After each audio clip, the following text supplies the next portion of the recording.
Hello there, and welcome to Colette and Matt have entered the chat. I am Matt in this equation, and I'm joined, as always, by Colette Bennett. How are you? Hi, I'm okay. I'm kind of tickled with some of the things that are happening in the world of games this week. Actually, I think I know what you're talking about, and I'm so excited to announce. You know what I'm going to say. That our podcast has been so successful, we are thrilled to announce that we are acquiring Square Enix, publishers of such beloved franchises as Final Fantasies. And we're thrilled that they're going to be joining the chat family. Yeah, and the first thing I'm going to change is that I'm going to fire Enix and completely pull them out of the company. We're going back to Square Soft, and we are only going to make RPGs from now on. And if you don't like that, you can fuck right off. I'm such an old school Squaresoft fan, man. I fucking missed that time period so much. You have said this many times, and I fucking love it. And so I'm trying to go back in my memory and remember the Squaresoft days, and obviously loved those games. And then I'm like, what did Enix make that made Dragon Warrior and Dragon Warrior or Dragon Quest, as we know it in America. Okay. All right. So it was they were kind of like the two big RPG makers at that time, and it was like, oh, cool, like these two are gonna like merge together and all these things are going to change. And then like Final Fantasy started to kind of suck. And I was like, what happened to like really engaging, like character development? Like it was more like, let's tell political, intrigue stories. It's like, okay, I guess that was good for like a certain consumer. It just wasn't good for me. Yeah. And I wonder if it was a symptom of the time of like gamers are maturing. They're not just for kids. And shit's getting real in the geopolitical world that we inhabit. I'm sure as this is like, Iraq war and Gulf and like, stuff's happening in the world. Yeah. And I mean, I may offend like anybody who was a fan of, what Enix was or is. But like the Dragon Quest / Warrior games were never known for like terrific like character and like storytelling exposition. Like they're much more light, they're cutesy. Mechanical. Right. They're very cutesy games, great design, but that element is just, not something they specialized in. So I think it kind of affected. But I will say this, and then I'll shut up because I could talk the entire episode about this as well as the next 5. I do think that with 15, they definitely moved back. I think they really heard fans like me that were like, we really miss this era. And I feel like they brought back some Final Fantasy X writers, and they did really make a game where the story, to me, and the character development seemed to really matter.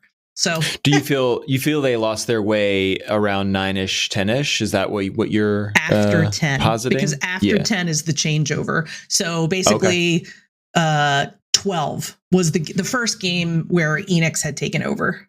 Oh, really? Okay. I'm so ignorant of this. And I feel like a dum-dum for not knowing that Dragon Quest was Enix. I guess I just always thought it was Square Enix or Squaresoft. Because my only memory of Enix, and we have mentioned this, was ActRaiser.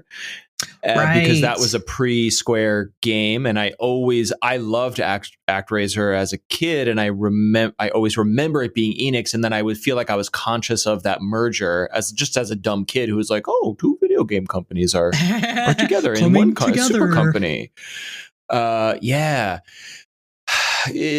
Touched Dragon Warrior, as it was known in the US, NES days, and remember being like, right, it's one of these, and I like these games, but I never, like, just like you're saying, nothing about it grabbed me. And then it's funny, I wonder if you have touched any of is it 10 or 11? Whatever the current one, the big one is that's on Switch now, like, every 5 seconds in the Switch subreddits and Discords, it's like, hey, I'm wondering if there's a good JRPG I should get. And everyone's like, Dragon Quest X is the greatest thing.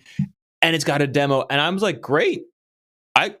Let's do this. This looks great. And I played the demo for like 4 to 5 hours. And I'm like falling asleep here. Yeah, I don't get it. I don't either. I can only assume that it's for a certain type of consumer who likes like I guess I kind of think of it as like like an action RPG style, because Sure. like it just doesn't delve like it, to me. If I had a child and I was going to allow my say 7 or 8 year old child to play an RPG, I might say, here, why don't you play a Dragon Quest game? But wouldn't you I mean, yes, but also wouldn't they just be playing Pokemon then? You know what I mean? Like, is it? Yeah. It seems like a watered down blah version of 50 other games that are out there that are more exciting and popular and kids love them. And you know what I mean? I guess, and I'll tell you no why, disrespect though. to Dragon Quest fans. I'm sure it's great. I just No. I mean, well, and also the other thing is it's a beloved Japanese franchise. And like, I don't, to be honest, I'm not sure if Dragon Warrior predated Final Fantasy 1. But I do think that like they were, I'm going to look it up. I think they were either simultaneous or very close together. Very close. Very simple formula, they were one of the originators, I guess, is what I'm trying to get at. Yeah, no. The lineage is amazing. Yeah. And I'm also thinking about Final Fantasy 1 as well, of like, I don't know that there was an epic story No, there wasn't, but the two franchises went in different characters. Directions. And I just looked, and Dragon Quest was first by a year. A year, though. Dragon Warrior, but yeah, it was, yeah. So, I mean, it's so incredibly similar.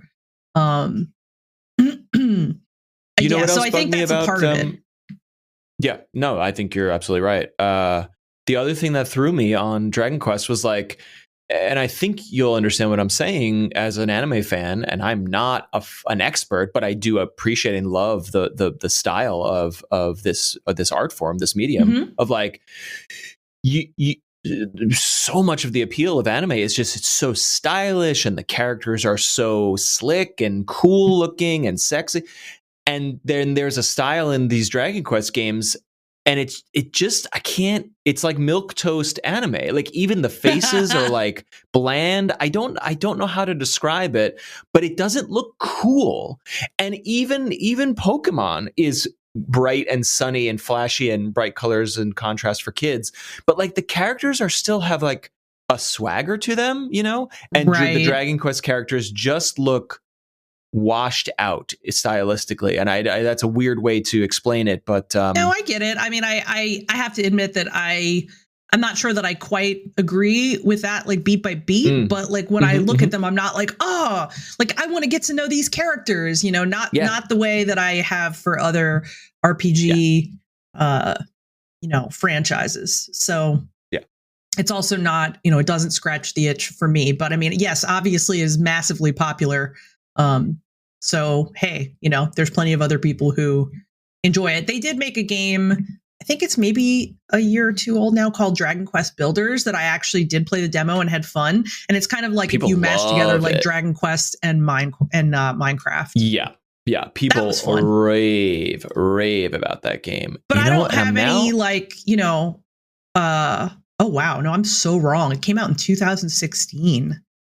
I guess Builders, I didn't get to the demo until years later. Yeah. But like, if that kind of game scratches the itch, and also like, there isn't like a Final Fantasy Builders, which I would probably like prefer. So it's like, okay, why not? So I know. Could they spin out that Builders franchise and into other things? I mean, look, now that we're in charge of Square Enix, we can call the shots. This. We can make whatever we want. Yeah. I like this. I like where this is going. Okay, so here's what I'm doing. You want to be CEO and I'll be like president or something? Of Square Enix? That sounds okay to me. Okay. So I just as I'm like, what games did Enix make back in the day? And besides Dragon Quest and ActRaiser, I was struggling to find some. And then I had a flash in my brain of a game that I loved and have emulated in recent memory too, probably to show the kids. Do you know the game EVO, The Search for Eden? Do you know this at all? Super Nintendo? It's not ringing a bell. Did they make that? Super niche. And I'm like, did Enix make this or publish this game or whatever? Did they have the Enix logo on it? And yes, they did. Yeah, they did. This is an evolution game, an action. Do you have any memory of this? I don't think I played it. I do remember seeing this game on the shelf when I used to go to Blockbuster and rent games. But I didn't end up getting it. This looks really neat. Dude, I mean, if there's an easy way to emulate it, side-scrolling action, and I won't call it a platformer. Honestly, it's probably more akin to a side-scrolling beat 'em up, but you play a creature that is sort of guided by, I guess you'd call it like the spirit of Mother Nature. And as you defeat enemies, you earn points, and then you can spend those points on upgrades to your creature. So it's like, hey, if I get a longer tail, I can jump a little higher. But if I spend 50 points on a larger body, then I'll be able to take more damage. And you essentially like mix and match creature body parts to create the ultimate creature to defeat your enemies or survive and get through the levels. And what ends up happening is like you get to a certain place, you're like, wow, this boss is really hard. I need to grind Evo points to get the spike tail so I can really bring the pain on this thing. And, you know, I feel like a game like this in a modern developer's hands would make it much less linear. You know, it would be, I'm going to go all the way up the tech tree into the flight path and make a super fast flying thing that has efficacy again in this situation or that situation. This game is super linear, but at the time it was like, because I was super into animals and dinosaur. And so you're going through it's a fantasy game, but you're going through the evolutionary epochs of like you start as a fish and then you eventually get on land and then you become a reptile and then you become a dinosaur and then you can choose a path to like become a super mega dinosaur, or you could give up the dinosaur tree and become a tiny little mammal. But if you become a mammal, you go up the mammal tree and you could eventually become an ape or a human. If you do everything right, you could get to the human. But then you could also become like a unicorn or a dragon or whatever, because you could choose wacky combinations.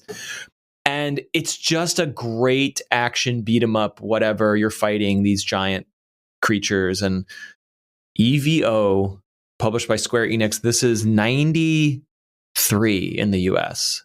Wow, I love this game. Damn it. That's really cool. And now we're going to reboot it now as the president and CEO. I love finding out about old games in this way. And I don't know if I talked to you when it happened, but well, no, I didn't talk to you when it happened because we hadn't met. But if I've never mentioned it, when I met my now husband, we talked about how we both enjoyed Sierra games. And he said, did you ever play the Sierra? Like I was like, oh, I love like this Sierra game, this Sierra game. And he was like, yeah, he's like, I like those too. But did you ever play? Oh my God. Now my brain is blanking out about the name. I have to look at a list real quick and see if I can find it. I'm dying to know what it is. So the gist of this game is basically that you live in like a city and you have like choices you can make like throughout the course of like living in your city and doing different things like from day to day. Oh God, it's killing me. I had it and then it just like flitted out of my head. Give me more because I want to know if I could identify it. Yeah. Yeah. Like you have to manage your money. You have to get promotions. You have to do, it's a life simulator, basically. Oh, this is Jones in the Fast Lane, right? Thank you. We talked about you. Would not. Because I played the little like remake. Yeah, Jones in the Fast Lane. And he's like, have a seat. Mm-hmm. Great We're game. going to find a way to play this. And we did. And I just really enjoyed it so much as just, one of those games that is just so completely unlike anything else, especially in that time period, For sure. Just completely like anything else. Also, just as a quick aside before we move on, I just looked it up. And for some reason, there is a jonesinthefastlane.com where you can literally just play the whole game with your mouse. No way. Yes way. We should put it in the show notes. I don't know why, but like I saw it and I was like, oh, that's interesting. And then I clicked it and I was like, is it the real game? Oh, it's a fucking it just loads DOSBox and you're in the game. Yeah, wow. Someone must have made this. So yeah, you can just boot it up and just play it on your regular old computer. It boots up the full game, and of course, the first opening panel of the game is "Do not make illegal copies of this game. Please don't pirate this software," which was very common when you would boot up disc-based games in the 90s. It was like, please don't share this with your friends. Right, Lots of people worked on this, don't make or enter the this, secret or you'll code. go to jail. Yeah, so great. Yeah, so if you're just in the middle of your public workday and you're like, gosh, you know what I could really use? God. I could really use a dose of Jones in the Fast Lane. You can just type jonesinthefastlane.com. Today I learned. Okay, I need to understand like how this is allowed. It's not, again, for listeners, it's not even like, oh, here's a game and you could click it and play it. It's like you load the web page and you're in the game. It just starts, It's fucking great. Full screen, it is great. Starts the game. But I guess this game must have had enough cult significance for enough people that someone decided this was a really good, let's make this. This is really good. Like that, or that maybe the publisher or the rights holder got it back and they're just like, hey, let's just buy the domain. Because like you can't squat on jonesinthefastlane.com without somebody. Sierra Vivendi, which I think is fucking part of Microsoft. But Sierra is dissolved. Yeah, but they were. So that's the thing. Like, would anybody yes, I see your point totally. But the game is old enough that it's like, would anybody even come after them at this point? Would they care? Yeah. Okay. So here's where we go now. Sierra Entertainment became part of it became part of Vivendi, and Vivendi Games was acquired by Activision. Okay, so Activision technically owns this, but let me tell you, I'm pretty sure this jonesinthefastlane.com is the least of their concerns right now. They're like, stop everything. We need to hunt down whoever owns this domain because that's where our priorities are. Yeah, between Jones and the Fast Lane and who's getting sexually harassed next or fired next. Yeah. It is Friday, my dudes, when you are listening to this. And so you have obviously read like 400,000 articles and listened to 20,000 other podcasts talking about just the most earth-shattering news imaginable in gaming. Like, I cannot get over the idea that like 1 week ago, Take-Two said, we're going to buy Zynga. And you're like, oh, Zynga is still a very powerful mobile game developer, apparently. And they were like, yep, it's the biggest acquisition in the history of the games industry, $12 billion. That there's nothing bigger than that. And then 1 week later, here we are. It's like, ooh, snap. I didn't see that. Well, I mean, I don't think anybody could have seen that coming. And the fact that this did not leak. And no journalists who like the hardcore journalists of the games world these days are up the asses of these companies and executives in awesome journalistic ways. Like they're doing amazing work. And nobody sniffed this out, which so this must have been the fastest, or this was already in the I don't know. I can't get around 68 billion for Microsoft acquiring Activision, Blizzard, and King, which is Candy Crush and all that stuff, rolled in. Right. Yeah, that's a lot of money, man. It's a lot of assets. It's a lot of IP and a lot of assets and a lot of people and companies rolled into a big fat company that rolled into the fattest company. One of the fattest. I tell you what, though, like for me, I was actually like happy. And like, I'm not like a huge Microsoft fan, never have been. I don't hate them. I just don't like really have very strong feelings about them to begin with.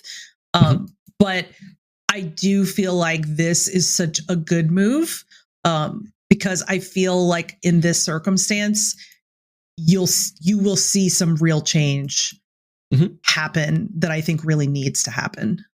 Yep. Yeah. So I'm hopeful about that. Very much agree. And then, not to, we're rehashing a lot of what went down in the last couple of days here, but the initial reaction, the initial story was like, we're acquiring Activision Blizzard, and Bobby Kotick, the CEO of Activision Blizzard, we're keeping him in, and we know he's going to make the changes. And that was like the PR line from Xbox and Microsoft. And rightfully, the entire gaming industry and press and fans were like, what the fuck? How does this guy get the golden ticket and pass? And then like hours later, there was additional reporting from the Wall Street Journal and others that were like, no.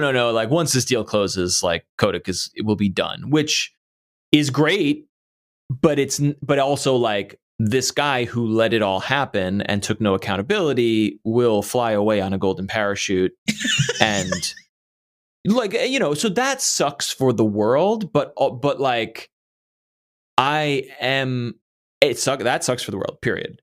And also consolidation in any industry is generally bad for consumers. For sure. With all that said, there's something interesting and exciting about a company like Microsoft, which is like has been in the past few years incredibly consumer friendly. They're very they're more platform agnostic than other companies, and they're not totally platform agnostic. And what I mean by like, oh, we bought Bethesda and now the next Elder Scrolls is only going to be on Xbox and Windows, like, so that sucks for PlayStation people. I get that, but they're also the company that's like, here's your Minecraft account, log in and play it anywhere, or here play our games across. Hey, you don't want an Xbox, buy our games on Steam. We're not, you don't have to use the fucking stupid Windows Store. We know it sucks, but here's the Steam version. Like, if someone had to pick up the garbage fire that is Activision Blizzard and save these good IPs that are beloved, I'm glad it's this company and not Amazon or Facebook or whatever. Because fuck that. That's the other thing, is that this has been said in the media, is like the consolidation is happening because the industry has made buttloads of money, especially during the pandemic. So there's so much money to spend. And it's not just game companies competing with other game companies.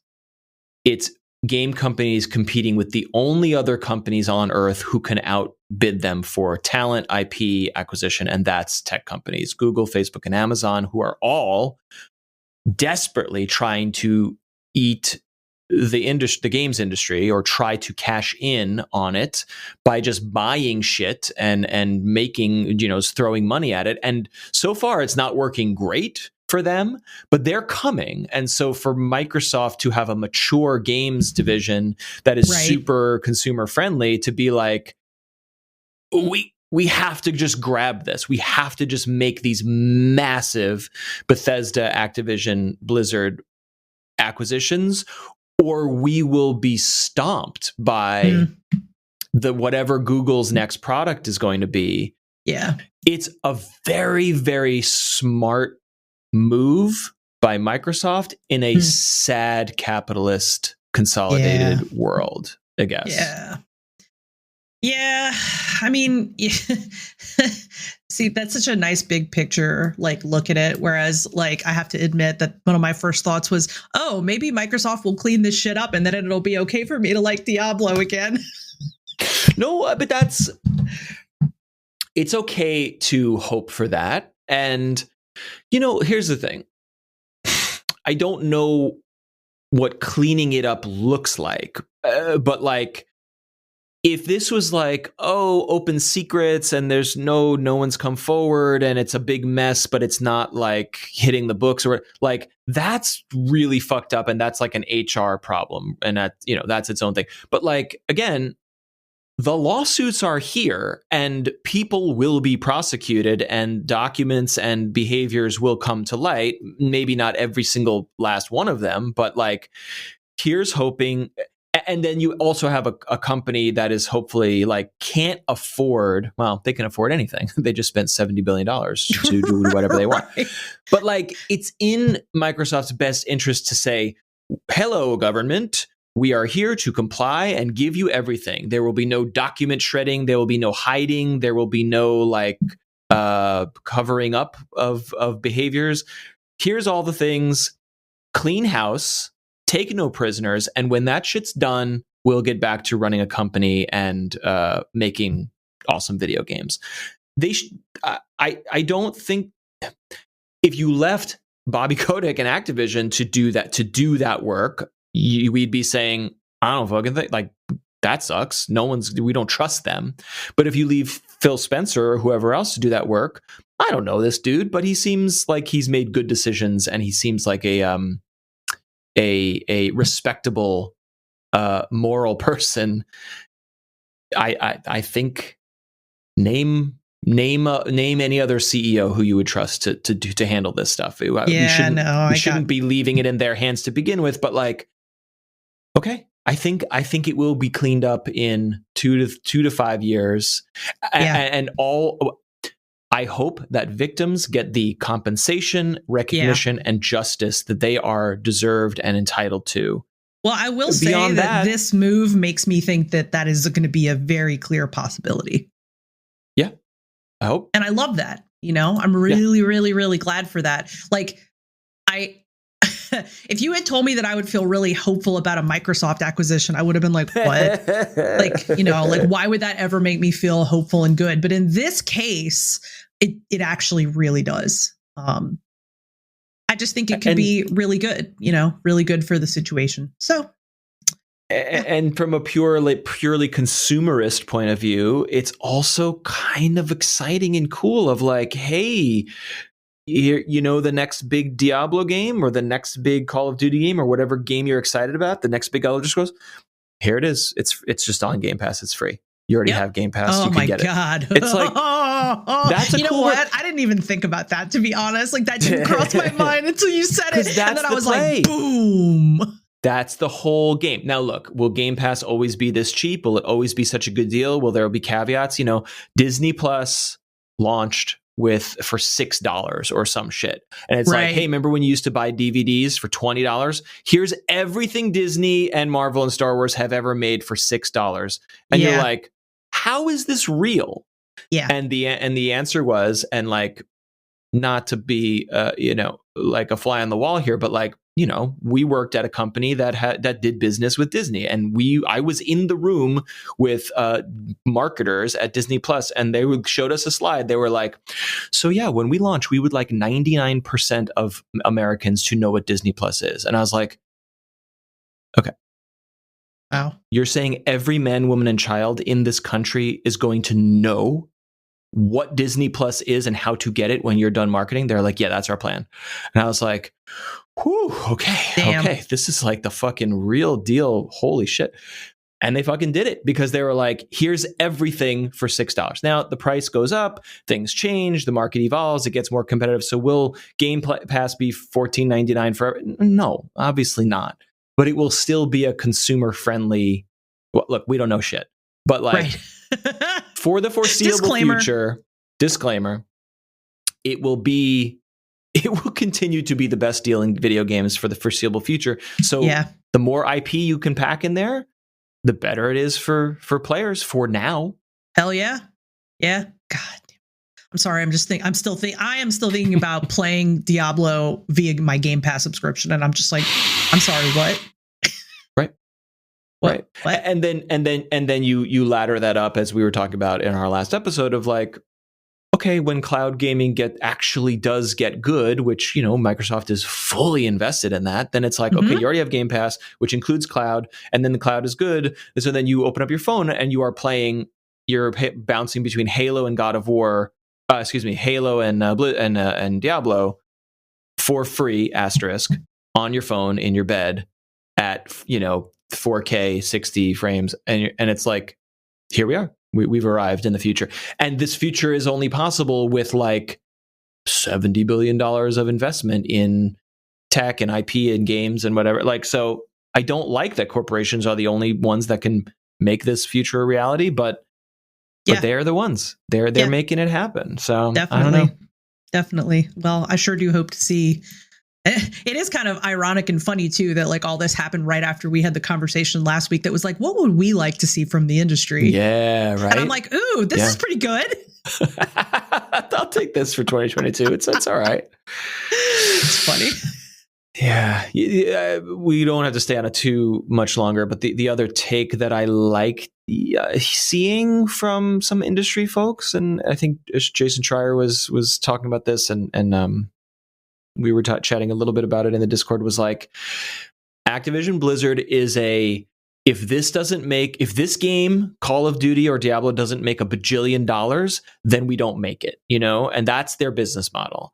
And Microsoft is like, yeah, we'll put this little thing. We'll buy Psychonauts 2. Yeah, we'll put that on Game Pass, and if people like it, that's cool, because we just want Game Pass to be valuable to lots of people. And so there is a scenario where the smaller studios that are bundled up in these acquisitions, or the like, hey, this person's got a cool idea, let's just try it, and if it succeeds or fails, whatever, it goes on Game Pass and it's cool. Mm-hmm. I'm interested in that as a double-edged sword, because I think that we have so much money we can throw spaghetti at the wall is a very cool would be a very cool time to be a developer.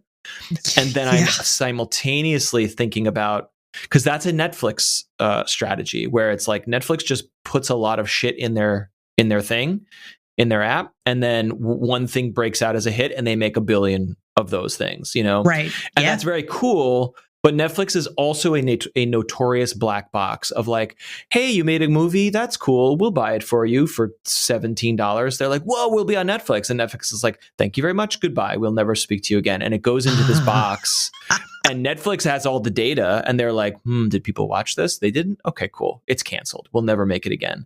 And so there is a bleaker scenario where it's all about optimizing games for like algorithmic suggestion, or like, hey, I everything's free on Game Pass, so let me try this game. Oh, I wasn't like super hooked in 20 minutes, on to the next game, like we do with Netflix. We just bounce to the next thing.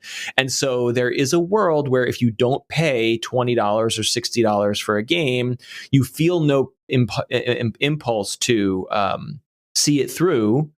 And therefore you have an industry that might be like developing for a streaming Game Pass world, where maybe, I don't know if that lowers the quality, but it might make games heavy. Like, slow burn games where you're like, I don't get this. What is this? And then you're like 40 hours in, and you're like, holy shit, this is the greatest game ever. Those games might go away. And I don't know if that's good or bad, but it's interesting. Yeah, I don't know. It's at the very least, I guess, we can say like, well, things are getting interesting, or like, and it's like, to be honest, for me, like, I'm okay with that right now. That's enough for me right now. Like, oh, cool. Yep. Things are getting interesting here, So but I mean, honestly, if I really reflect back and think about it, I think that the industry has continually gotten interesting and done so many wonderful things, like, like, so because there was a time when you'd wait a year for your next $60 game to come around. Right. And then you'd be so excited and pumped because you looked at 3 pictures in a magazine. Then you bought your $60 game and it sucked. And that was gaming. We really did grow up in the same time period. It's true. Okay, enough of this nonsense. It's time to find out what you are currently playing. What you got? So I have 2 very different things in my rotation right now. And I think that last week I already briefly, or maybe not so briefly, spoke about Littlewood, because I was playing it last week too. Oh, yay. Yeah, so I'm still going on that, and it's so weird. Like, my husband, he walked through and saw me playing it, and he's like, it's so interesting. He's like, I've seen you play, I've seen you play like other farming games, Stardew and stuff. And he's like, but it seems like you have like more consistency with this game. What is it? And I said, I hate to say it, but it's like kind of almost like boring and repetitive in comparison to some of those other games. And weirdly, that like feels really good to me right now. Like, I'm not bored playing it, but it almost feels like, I don't know if you've ever had anything that you've done. Maybe it's a workout or something that like, basically it's like, it's repetitive, but it also feels satisfying. Yep. that's kind of what this particular game feels like to me. Grind. There is good grind in games, working slow incremental progress toward a goal, as long as it is, to use your phrasing, a forward momentum, even if it's slow. I love that about games. It's one of the main reasons I play and choose games. So I love Littlewood.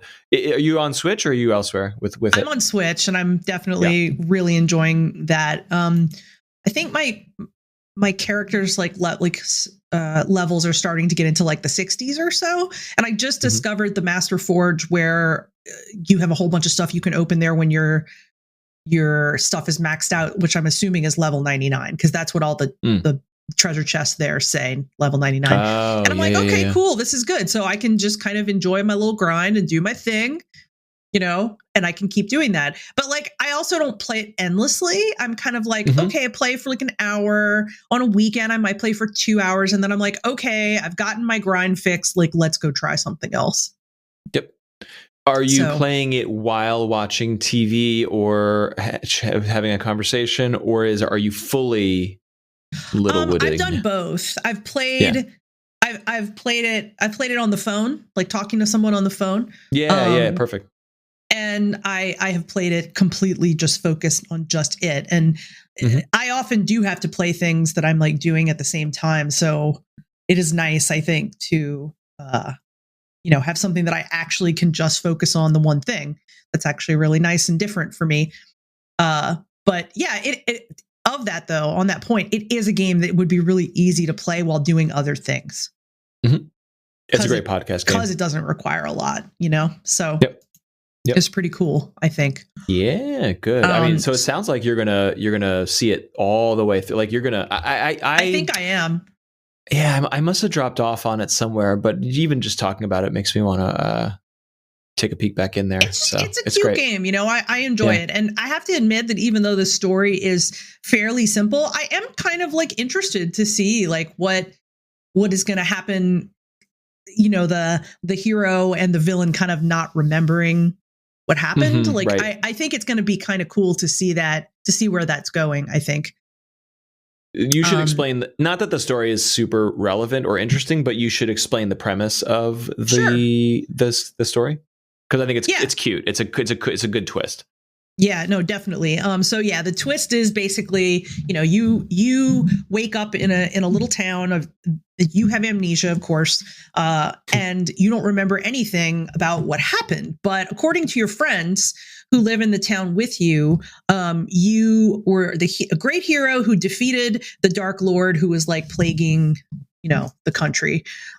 I don't at the moment, because I have ADD, remember why you have to end up like building the town up from scratch. Maybe it was that like in the fight it was blasted or something. I think it was like the town was destroyed, but now the world is peaceful because you have saved the world. You're the hero of exactly. Time or yeah, so the world has been saved. So that's like one of the twists. So yeah, you basically spend your time doing things that you've probably done if you've ever played Stardew. You fish, you farm, you mine, you do all that stuff. And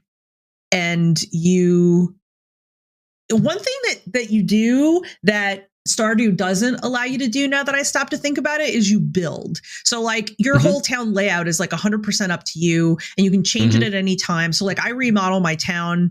They give you reasons to remodel the town, which I won't get into right now, but like you can remodel the town. There's like things you could do. That is like a little itch it scratches that I think Stardew didn't give. Yeah, it's great. Like, I love that. Like, yeah, agreed. Well, this guy wants to live closer to this, so I'm going to like redo the town. Or, you know what? I've got a lot of people here now. Maybe I should make like a little section where it's just houses, like a neighborhood section of the town, stuff like that. And it's kind of nice. I dig that. Yeah. I did. So that's still going, and I'm totally digging that. And then the far opposite side is that I've also been kind of in the mood to play something cinematic, because the weather here is pretty cold. Like last weekend it snowed, and like, you definitely didn't want to go outside. And I was like, this would be a fun time to play something that just really sweeps you up. So I picked Ghost of Tsushima back up. Ooh, yeah. Yeah. And the first time I played, I think maybe about an hour in. And I don't know what happened. Something else probably distracted me, but I did not come back. So you got it a while back, and And briefly before you move on, this was a PS4 game, but is there like an official PS5 version that is like super awesome now on the PS5 or what? I mean, so I can't answer you on that for sure. I'll have to look it up, but I can say that, the game was insanely gorgeous on PS4 to me. Yeah. So like it still looks insanely gorgeous, and maybe perhaps my eyeballs do not perceive the difference. But it says Ghost of Tsushima's PS5 upgrade is worthwhile but not a game changer. So that's an article that I just pulled up. So yes, there is an upgrade. Right. If it's an upgrade or you have to rebuy it, I don't understand. No. Coming from a PC world, I don't understand those things at all. If you have it, if you already own it for PS4, you can upgrade to PS5. So that's your option. But you could play the you can play the PS4 version on a PS5, or are you playing it on a PS4? I'm playing it on my PS5. We don't use our PS4 anymore because we got lucky and we got one. Of course. But so I'm playing PS5 version on PS5. Oh, you are playing PS5 version. Yeah. Okay. Yeah. Great. So so you did upgrade. You did the upgrade. Yeah. It's actually it's not hard at all. Actually, like they call the PS5 version the director's cut. So you'll see the option if you go to the PlayStation Store and you find the product. Like if you own it on PS4, it'll look like a regular purchase. I think. Oh, you know what though? It wasn't free. I think the upgrade was like $30 or $20 or something like that. Yeah. So, even that's a lot. Yeah. But they did add new content, it says here. So I see. But even to make sure that you got a PS5, like you want it to run at the full frame rate and really look crisp. Like great. That's money well spent. Just to know that it is officially, because like I just hear. Not horror stories is a strong word, but I just hear like, oh, my PS4 games don't work that great on PS5 for some reason, and there's no upgrade path. So I don't know. That would annoy me. So I'm glad you're playing the director's cut of what looks like a really beautiful game. It's just an insanely beautiful game. So I think I've probably only got a couple hours in, but the other thing I decided to give myself permission to do, and I think we've talked about this on the show before, is be like, I think I'm going to allow myself to play this game on easy because I really want the story and the experience. I'm really not here to try to get frustrated and beat a boss or a difficult, enemy that's, holding me back from moving on. I'm like, I just want to enjoy the story. And so like I gave myself permission to do that. And I think it's interesting that like there's still a part of me that's like, no, you need to play in a harder setting if you're a real gamer. And like that rhetoric, how it is kind of ingrained, Yeah. Are you happy with your choice though? Or because that whole like, are you a real game like that we know is bullshit, even though it's part of it. But it's more like, as we've discussed, for me, it's like if it's like, whoa, here's an enemy encampment that's where, you got to really like take them down. And it's like a big moment in the game. And you're like, beep, boop, beep, done. That would feel like, oh man, I didn't get the intended experience. So that's what as we've talked about, that's my hang up with easy mode. So I guess my question is, you're happy with easy mode. Do I still feel like I have any challenge? Yes, I do. Is there challenge? Yeah. Okay. Yeah. For me, definitely. Like I'm still enjoying it. I'm still getting a lot out of it. And I assume that I probably still will. And then I also read that the expansion content, which is called Iki Island, was like the direct. It's like that's only on the director's cut. That like is so good that it's like worth like the admission. It's so worth that money that you spend. Like people just really rave about the quality of the narrative and that side. So I haven't like spoiled myself on what actually happens yet. Like I'm trying to avoid that, but I'm looking forward to that. And this is going to be another weekend of like stay in because it's very cold. So I expect to spend time on it this weekend, and I'm looking forward to that. That sounds really nice. Yeah. Beautiful story. The combat looks really fun and whatever. The main criticism I've heard of it is very, very minor. in the context of all its other greatnesses, is like that it's basically another one of those open world games. Like you go to a camp, you fight some bandits, you get the materials or the points, and then you go to the next place and you do that again. And it's like, and I love that. I'm into that, but that there's nothing special about it beyond its aesthetics. Do you agree with that criticism, or have you found that to be the case? That's a very interesting criticism. I don't think I could really speak to that honestly until I had played more of the game.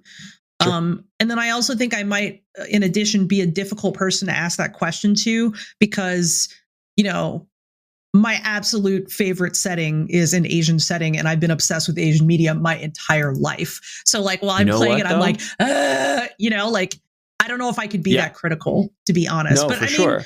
I think that maybe a good sign would be if I got bored while I was playing it, and that hasn't happened yet. No, yes. But also, you have yourself said that you don't gravitate or play many open world games. No, is that right? That is correct. So this is interesting. This is interesting. So this is, from what I understand, one of those games. It definitely appeals to me, but like, okay, if there's 1,000 of them, so would I pick Breath of the Wild or something? Which one am I going to pick? And you're like, I never play those games, but this is my game because of the setting and the aesthetics and the PS. Right. It was like BioShock being an FPS, but I picked it up because I was like, oh my God, this world. So yeah, maybe that, is definitely kind of part of it. But I mean, I think we talked also about how like Breath of the Wild was open world too. So, yeah, there are exceptions for sure for me. But this is definitely an obvious one because I love Japanese history, and I think that it does have a lot of. I love games where they took the time to put a lot of research in. Like, I think it's really, really cool, for instance, that your first like enemy you meet in the game is Genghis Khan's, I think, great grandson or grandson, one of those two. But you're like, oh, neat. Look, you can look over your shoulder and be like, oh, there's the real history, Yeah, but it's set in a historical but fantastical world. Like the mythos of ancient Japan or medieval Japan is like it has spiritual, magical things in it, or am I mistaken? Okay, I don't know that I haven't come across yet. Like so far, okay. Oh, interesting. What I've gone through has all been like real world. But I mean, I wouldn't be surprised if something like that opened up. Okay, cool. Yeah. Well, two things. One, we're all Genghis Khan's great grandchildren if you really trace it back far enough. And two, I'm really excited to hear if this is not a gateway drug, but more like, do you walk away from this game being like, oh yeah, I get it. I get the whole like open world grindy, let's go to the next, temple kind of thing. And I know, obviously, you played Breath of the Wild and loved it, so you know what this is. But like, I wonder if you will seek this out more or less once you're done with this particular special game. Well, that's a really good point that you point that out. So just as I was thinking that, right, as you were saying it, I just typed like open world games into Google and pressed enter. And so like, how Google will give you a whole bunch of like little like cards at the top showing you stuff, right? And so the stuff I see is like The Witcher, Red Dead Redemption 2, Horizon Zero Dawn, Grand Theft Auto 5, The Legend of Zelda Breath of the Wild is in here. But other than Breath of the Wild, I would not pick up a single one of these games. They're just not my types of games. You never did Horizon? Setting.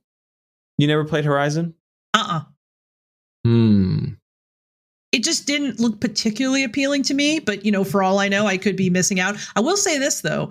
After doing this search, one of the first news things I got says the creators of Wallace and Gromit are making an open world game. And I was like, okay, I'll play that.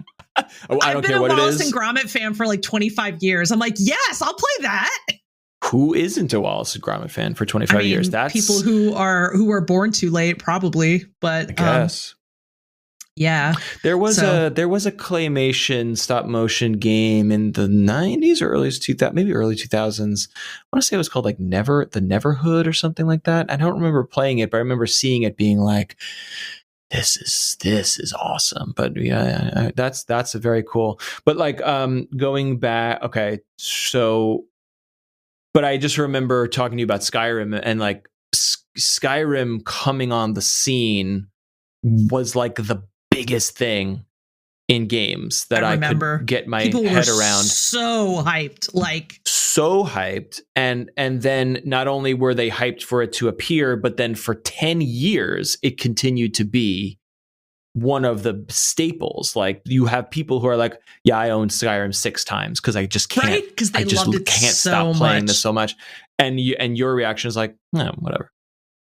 I don't get it. Not that you don't get it, but like I'm not interested. And I can get there with Skyrim. It's funny to me as that you are such a PlayStation person and you have the PS5 and we have Forbidden West coming right around the corner, and there's nothing about this kick-ass lady kicking robot dinosaur ass that you're like, whatever. I mean, it might if I sat down with it, but I mean, if I really had to quantify, like, what are the things I really play the most? I mean, indies are the number one thing that I play and I'm attracted to. Like, sure, like big like releases always take a backseat for me for that, because I'm always just so attracted to what people do on a small scale. But I mean, yeah, like I see a picture of Horizon Zero Dawn right here, and I'm like, interesting. I feel like I might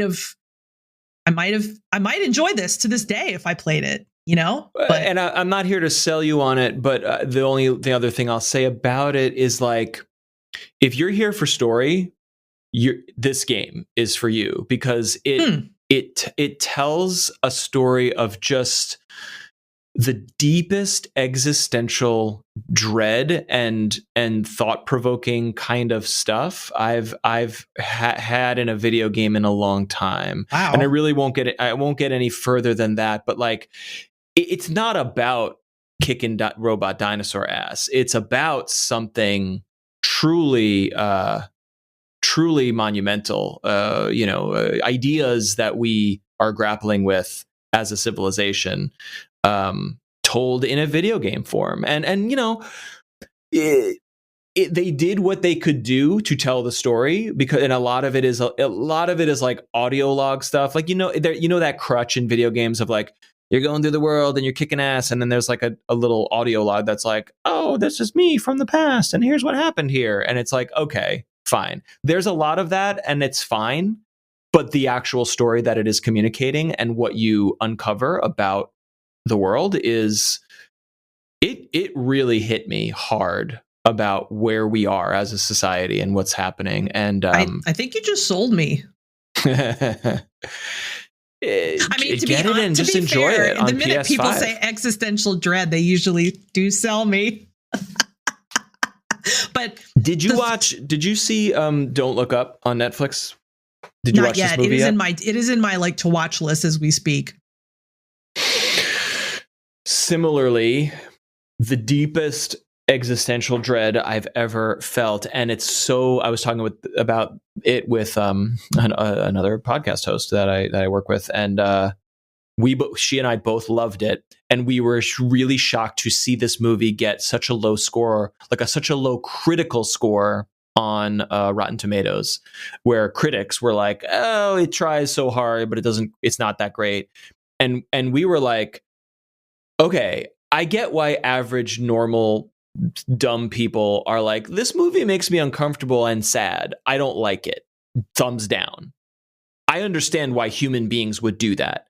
But from a critical lens, I think it's one of the most important movies of our time.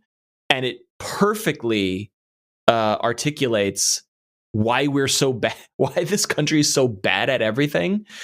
And why we are existentially threatened by that problem that we are having right now, and while it also so it gives you this deep, dark, foreboding dread at all times in the same way that Horizon does for me, and yet this movie is still really funny. It's really fucking funny at the same time, and I'm like, that's hard to execute. How does this exist? Adam McKay is such a fucking genius, and it's just wild to me that it's such a polarizing movie. Anyway, wow.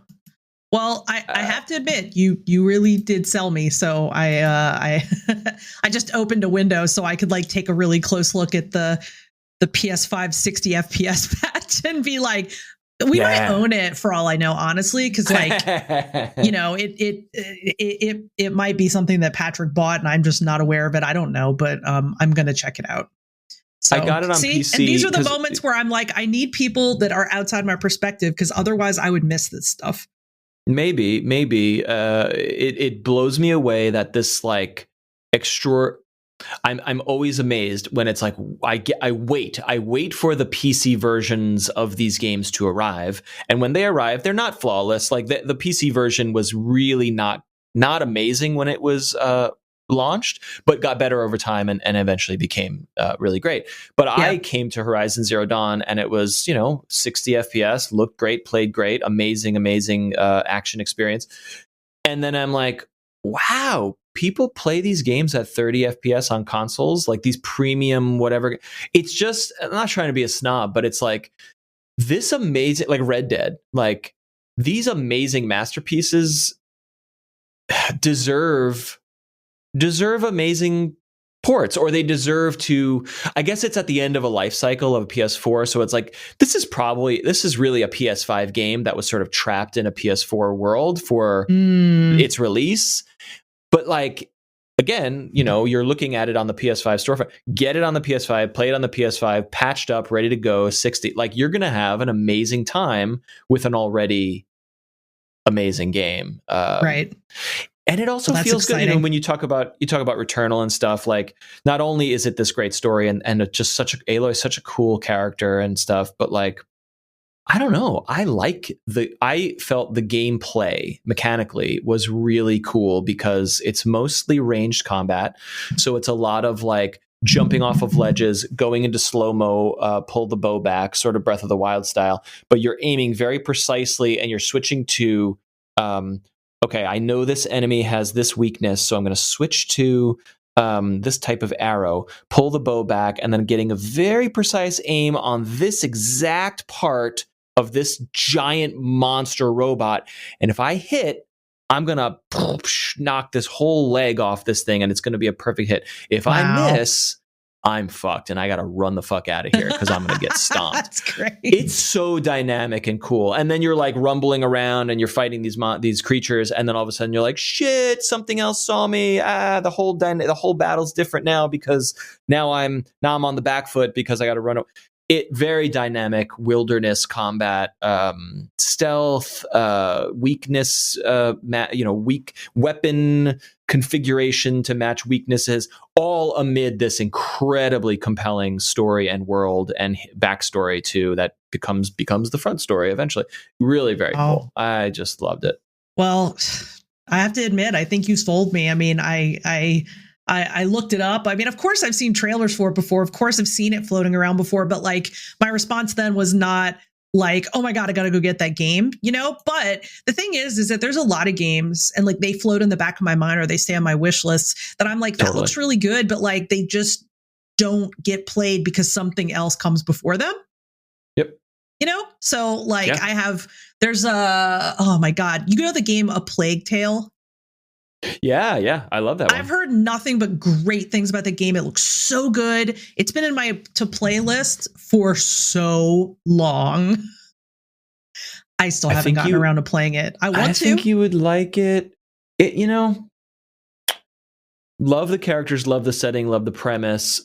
Very linear and mechanically basically a stealth game, which is fine. But, in the world, you've got your Hitmans and Deathloops and other games that are probably mechanically more dense than that. But very cool setting. And I also don't know, as a horror aficionado, if you would be like, oh yeah, it's so great, it's such a horror scary game. I think you'd be like, it's fine, I also like kind of gothic themes, like dark themes that are not necessarily horror, and I know it fits into that. Dude, I played it at the beginning of COVID, like when we knew nothing about COVID, and it was like, oh my God, we think it's really bad. Wash your groceries, don't leave the house, we don't know what this is.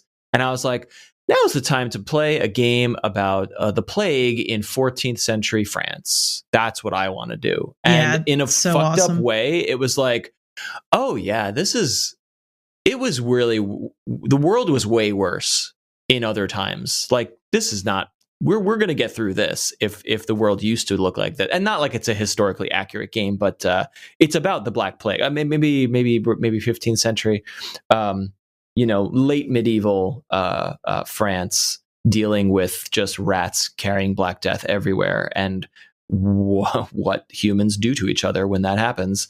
It was a fun COVID hibernation game at the beginning, in the winter of 2020. So that was me. I wish I could just have another me that I solely dedicate to playing the games that I'm missing. And then they're like, report in. Yeah, I'll be like, okay, this? Today on the podcast we will have Colette and also her doppelganger and Matt. And we'll be like, so doppelganger, tell us about, tell us about A Plague Tale and all the other games that Real Coco does not have time to play.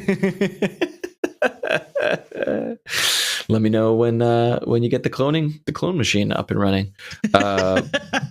Yeah, well, keep me posted on, like, I'd love to hear about, like, Littlewood endgame. Like, was it, did you go all the way to level 99 and unlock all the things? Like, was that worth it, kind of thing?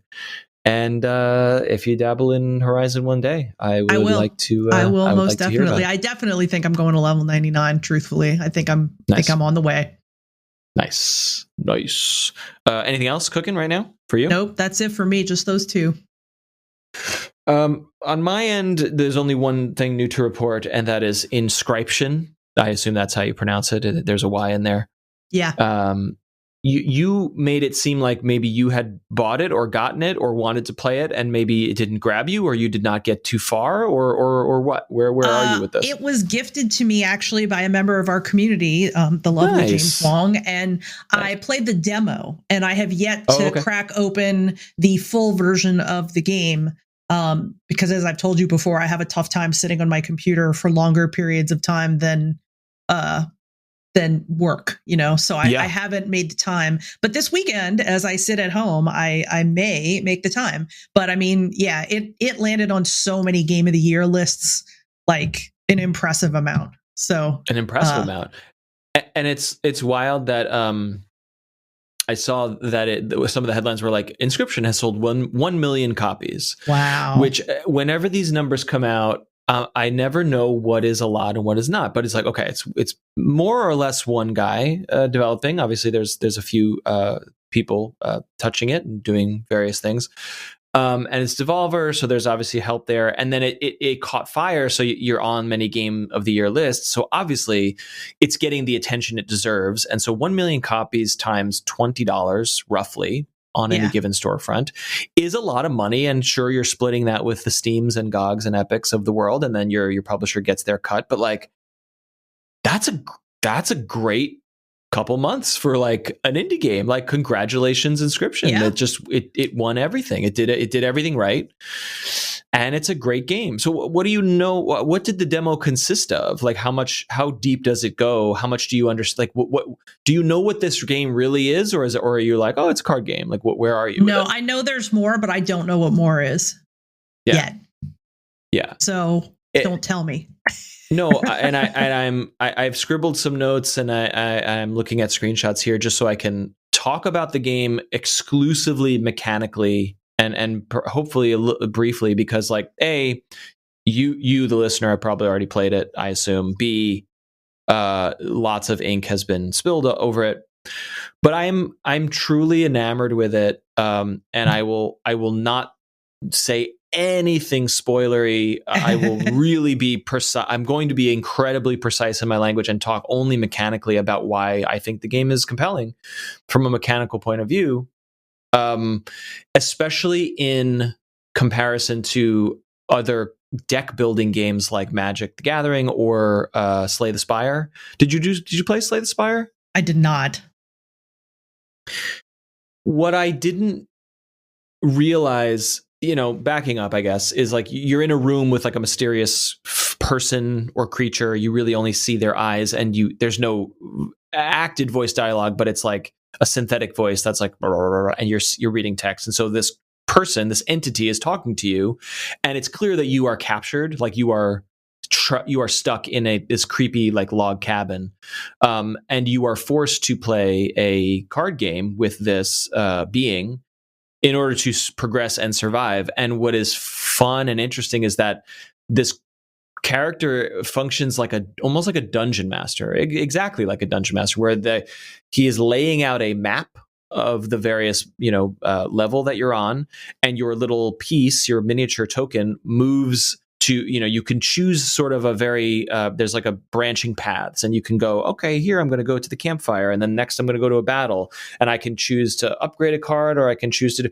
and at first you have no fucking clue what's going on, so you don't know what the symbols mean, you don't know what the cards do, and this character's teaching you how to play the game as you go. And so what I was most interested in is like the mechanics of the game, and what I found fascinating is that, okay, in Magic or in Pokemon, you have cards that are your energy source or your mana, right? It's the source of points that let you play other cards, right? So in Magic, it's lands, and you're putting lands on the board so that you can play other cards, right? In Inscryption, as you know, if you played a few hands of it in the demo, is like you must sacrifice cards, creature cards, to get their blood, and then you spend the blood to put other cards out. Right. So the basic form of card is a squirrel, and the squirrel doesn't do anything. I think it has 1 hit point, so it can block. But you play a squirrel to immediately sacrifice the squirrel to then get the blood to then play, a frog or a wolf or whatever. But then once you get that actual next card on the board, on your next hand, you may not have enough squirrels in play to get that more powerful wolf card out. So you may end up strategically eliminating the card you just played to then get the next more powerful card on the board. Right. And then there's another layer where it's like, oh, and this kind of unlocks a little bit, very fairly early in the big game, where it's like, not only are you getting blood in the immediate term, but then for every creature that dies, either by sacrifice or by getting killed by your opponent, then generates bones. So now you have, and bones are not immediate, bones are collected, they are gathered as a currency, and so then you have a stack of bones which you can immediately play to get bone cards on the board, which are other creatures. You just spend bones instead of blood, and so immediately, like 30 minutes into the game, you're like, whew, okay, there's a lot here. There's a lot of mechanical stuff going on here. And then the other thing that's very fascinating, that seems simplistic, but actually leads to very deep, like, I gotta turn my brain on to play this game. It's not a like kick back in your chair kind of like play this horror game. You got to turn the big brain on, because there are 4 lanes. So, as you know in Magic, and I don't know in Pokemon specifically, I guess Pokemon is like you have 1 Pokemon fighting at a time, but there are 4 lanes of cards. And so it's not like, oh, let me put all my creatures out and then I can choose to block or take the damage. In Inscryption, you are putting your cards in lane 1, 2, 3, or 4, and then the creatures that come down from your opponent are aligned or not aligned. So if there's nothing blocking in that lane, the creature will damage the opponent or damage you. If there is a block to be had, then the creatures will damage each other. And interestingly, damage does tick down on the card. So in Magic, like when 2 creatures block each other, they will take damage, and if the creature does not die, it goes back to its original form. Like if it has 3 hit points and it gets hit for 2 hit points, it continues to have 3 hit points on the next turn. In Inscryption, you're whittling down the opponent's cards. They are slowly losing hit points and will die when they reach 0. And that's different. What I found so interesting about these quick matches is that each opponent does not have a health bar or a hit point amount. It is a scale with an arrow head, and so if the arrow is in the middle, and I do 3 damage to the opponent, then the scale goes 3 over, and then if he does 2 damage to me, then it ticks two back to my side. But where that leaves us is it's still one tick against the opponent. So basically, by doing damage, you are also creating defense for yourself. And so the goal is to tick the scale all the way to one side, and obviously prevent the scale from ticking all the way to your side, because then you're dead. That's clever. And it really changes the entire game, the entire mechanics of the game, because name any turn-based combat system. It's all about reducing your opponent's hit points to 0. And in this scenario, it's like a shared system of balance. It's almost, the more I think about it and talk it out, it's even a little bit like the morale system in Star Wars Squadrons, where it's not about your advantage comes into play when you are on offense and you have pushed your enemy further along. So in Inscryption, there are times when the lane is clear, or there's times when it's like, oh, I can only do 1 damage here.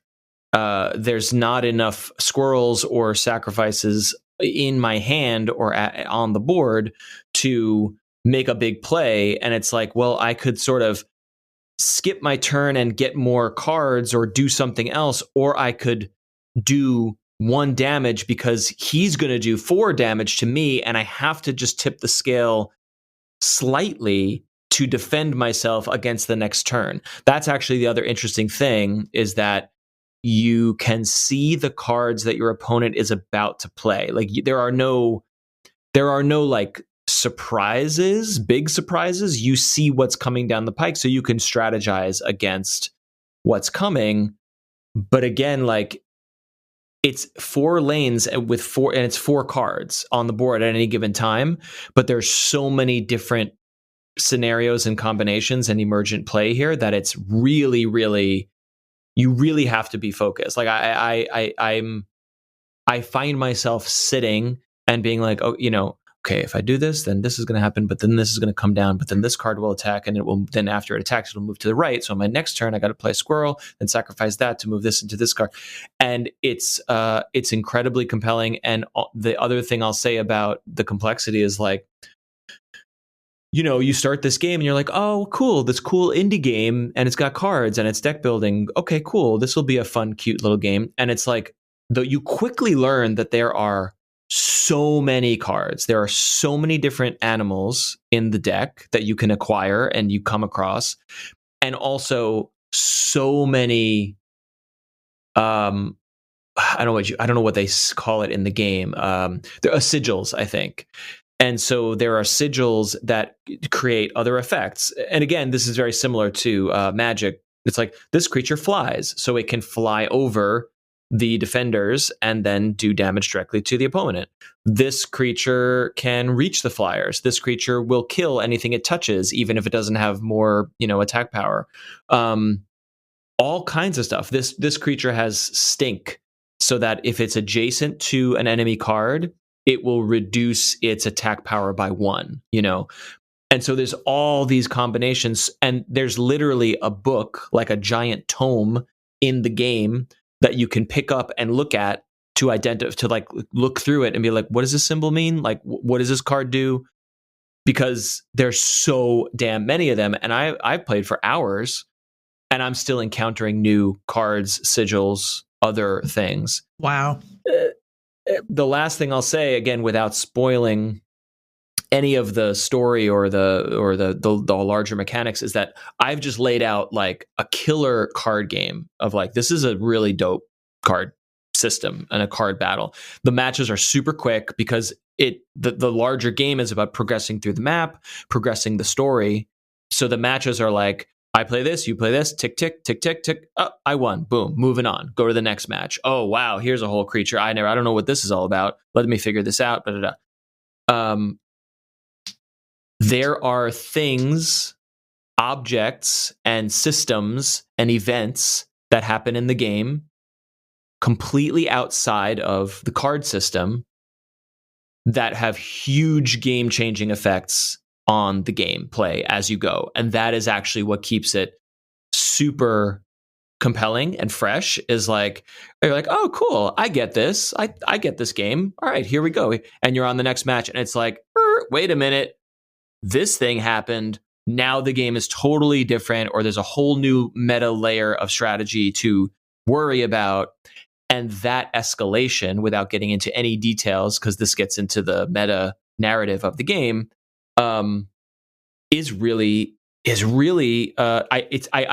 I think it's the reason why everyone is raving about this game. And then the only other thing I'll say about it is that I did not understand that this is. I hope this. I don't think this is a spoiler, but this is a roguelike game, and I did not realize that, because when you fail, you sort of go into a fail state, and I just expected, like, oh, you lose a card or you start. I did not realize I was starting again for many times. I died 3 to 4 times, and I did not understand that I was starting from the beginning. And what I realized were, like, those meta events and those changes to how the deck is built each time are the things that you take with you. So unlike a roguelike like Hades, for example, where you're like, oh, I got 30 darkness on this run, so I'm going to spend it to improve my health. It's much more nebulous than that. And it's more, I don't know if you've played Dead Cells, but it's a little bit more like Dead Cells or Slay the Spire, where it's like, oh, you've unlocked this thing. And so now on your next run, there's a chance that this cool new thing will appear in your run. And if you do get it, you have a huge advantage in certain scenarios. And it's like, okay, it's one of those. And it took me a long time to realize that. And I think that's kind of cool. It's not a criticism of the game at all. I'm curious about what one thing specifically, how long it is. I don't know yet. Oh, because that's right. You said you hadn't finished. It's hard for me to gauge because, like I said, the matches are super brisk, but it's very challenging. So I'm finding myself failing many times and heading back, but not getting frustrated or bored. My own problem, which is exactly what you said, is like, well, I'm sitting here at my computer playing mouse and keyboard in the place where I sit for 12 hours a day, and it's 9 o'clock at night, and I'm exhausted. So trying to turn on the big brain during that time is an exhausting feat. And so I'm getting tired when I play, which discourages me from playing. A million copies sold with no sign of slowing down. Like, get ye to the Switch, get this on mobile. Like, it's it's a beautiful game. The last thing I'll say about it, just to only then put it in your court, or I'm not here to sell you games, even though I've already sold you one today. But card builder, like a la Magic or Slay the Spire. Like, I know that you are a fan of these kinds of systems. Super dark, gothic horror. I don't know if it's a horror game, but like, it's spooky. Like, I was actually hesitant to show it to my daughter. I was like, do you want to see this? Like, it's a spooky game. She's like, yeah, show it to me. Well, they describe it as psychological horror, which at a glance, without getting very far, I would say that I would peg it there. Yeah. So aesthetics alone, vibe alone, even if you're not scared of it per se, I don't think you would be. I'm not. There's no jump scares or anything. Then yes, deck building, horror, etc. But then again, without getting into it, there's this larger meta thing going on, where there is dare I say, Myst-esque puzzling and elements and story, where it's just like, I don't know where I am, I don't know what I'm doing, but what's this doorknob? I don't know. Bloop. Oh, what the fuck? Oh, it's crazy. Amazing. And so, I'm playing this, and I'm like, how is Colette not playing this? Like, you must play this game. It is the most Colette-ass game. I think that's probably why it was gifted to me. And the reason I asked about time is because I thought, I wonder if I could dedicate like a chunk of hours to it over the weekend, because I don't mind working. I don't mind playing in my office at the computer on the weekends. Yeah, totally. Because I haven't already had 8 hours at the computer. So I'm like, surely I could take some time to delve into it then. Let me see. I'm opening Steam here, and I got curious about Daniel Mullins because he's the designer, and I was like, was this his first game? Because it's like so polished. It wasn't. It's actually his third, but I noticed that his first game is a game called Pony Island, which I have not played yet. It's been on my wish list, but it definitely looks like, once again, a horror game is maybe not quite right. Pony Island is a suspense puzzle game in disguise. You are in limbo, trapped in a malevolent and malfunctioning arcade machine devised by the devil himself. It is not a game about ponies. And it's got very, very good reviews. So I think the reason I remember putting this in my list is because I think my husband found it and was like, look at this. But it's got major accolades. It's got overwhelmingly positive reviews. Oh yeah. This guy makes it. He makes those things that aren't what they seem. And there's definitely stuff going on behind the scenes of Inscryption that's like, oh, am I really where we think we are, or is there something else going on here?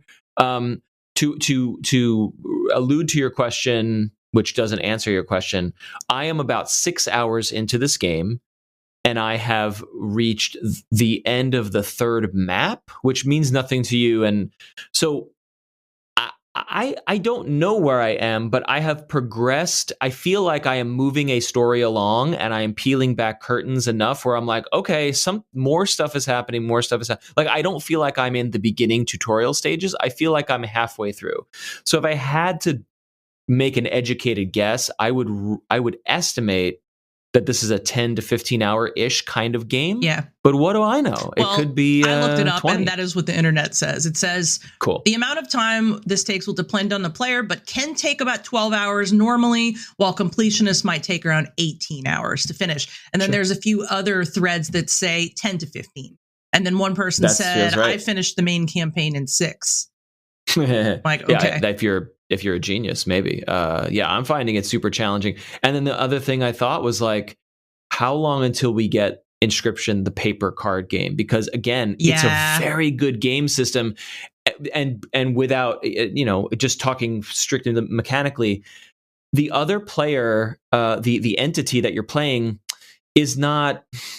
You can't play this against other humans because he's a dungeon master and he's doing things and giving things and setting his cards up in specific ways of like, oh, right, at this level on this map, he's supposed to like only play 2 cards and fail because you have to, then that allows you to go to the next level. So like, it's not a symmetrical game the way Magic, or not that Magic's symmetrical, but like this character is not playing with the same deck you are. He's sort of guiding you, but also like, wants to destroy you. It's weird.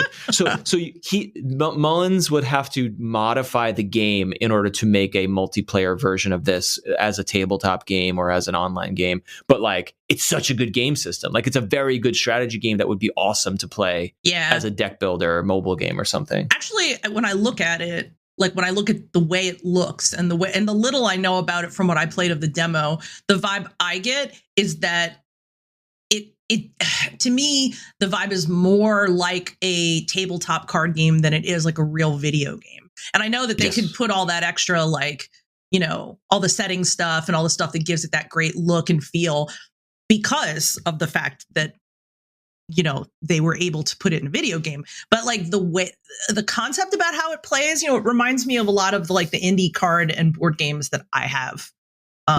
So, just something that I thought about. No, 100% by design, especially in the texture and tactile, and especially the sound design too, like cards shuffling and boxes and bottles being placed onto the map and little miniatures going clink, clink.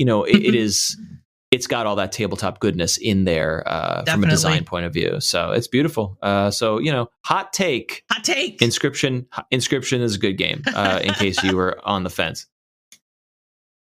Well, now I have 2 games to potentially play. And I'm like, shit, because I'm already playing 2 other games. But that doesn't mean I have to play them today or immediately. No, it just means I can play them at some point in time. Within 2022, please report back on Horizon Zero Dawn. And you know what, though? Honestly, what a beautiful time to play Horizon, because if you play it soon or anytime this year and you do love it, you can immediately jump into the sequel instead of having to wait. Because I'm actually not looking at anything. I'm kind of like, in a sour way, I'm kind of like, there's a new trailer for Forbidden West, and I'm not watching it because I get that.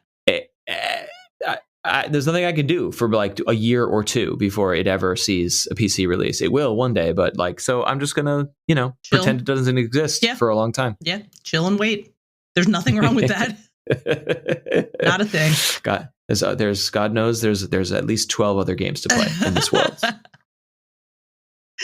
Yes. That's it. I think we're done here. What else would you add to this? Nothing. This I'm actually going, 7:42 p.m. Could I maybe play Inscryption for a little while at my desk tonight? Maybe.